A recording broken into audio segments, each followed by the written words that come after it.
वक्फ amendment bill 2024 जो है वो आज राज्यसभा में पेश किया गया है।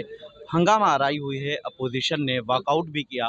मौलाना उबैदुल्ला खान आज़मी जो साबिक़ एमपी भी हैं और all India Muslim personal law board के नायब सदर हैं, ख़ास बातचीत के लिए मौजूद हैं। आज बिल को पेश कर दिया गया, हंगामा आराई हुई, आपने भी एहतजाज किया है, एक तरह से एतराज़ दर्ज कराया है।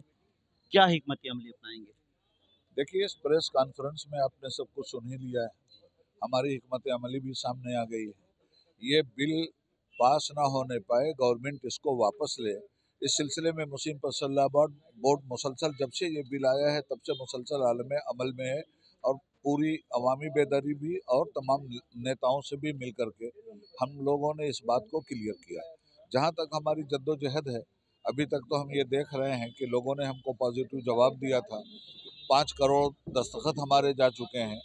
उसके बावजूद भी अगर हुकूमत के बहरे कान नहीं खुल रहे हैं तो एक तरफ हम हुकूमत का भी खेल देख रहे हैं और दूसरी तरफ एनडीए के लोगों का भी खेल देख रहे हैं कि हमसे उन लोगों ने वादा किया था कि साहब हम इस बिल की हिमायत नहीं करेंगे, और अगर इस बिल की वो लोग इसके बावजूद हिमायत करते हैं और वादा खिलाफी करते हैं तो जाहिर है कि हमारे मुल्क में किसी भी हक तलफी के खिलाफ जो जमहूरी तरीक़ेकार होता है उसको अपनाया जाता है।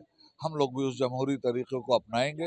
ये बिल काबिल मज़म्मत है, हम इसे किसी कीमत पे कबूल नहीं करेंगे और उस वक्त तक हम इसके खिलाफ जद्दोजहद जारी रखेंगे जब तक हुकूमत के बहरे कान और अंधी आंखें नहीं खुल जाती। बस। आप वादा खिलाफी की बात कर रहे हैं, जय। क्या नीतीश कुमार और चंद्रबाबू नायडू की तरफ इशारा कर रहे हैं कि उन्होंने साथ सी, नहीं दिया? सीधा इशारा कर रहे हैं। उन लोगों ने वादा किया था, अभी भी हम देखते हैं कि पार्लियामेंट में वो अपना वादा निभाते हैं या नहीं। शुक्रिया। जी, शुक्रिया। तो मौलाना उबैदुल्ला खान आज़मी ने नीतीश कुमार और चंद्रबाबू नायडू को एक अल्टीमेटम दे दिया है कि उन्होंने हमसे वादा किया था कि इस बिल की हम मुखालफत करेंगे, लेकिन अब देखना होगा कि पार्लियामेंट में वो क्या तरीका अपनाते हैं और किसका साथ देते हैं। मैं निसार अहमद खान, भारत एक्सप्रेस, दिल्ली। हमारी वीडियो आपको पसंद आए तो लाइक कीजिए, शेयर कीजिए और सब्सक्राइब कीजिए। साथ ही कमेंट बॉक्स में अपनी राय भी जरूर दें।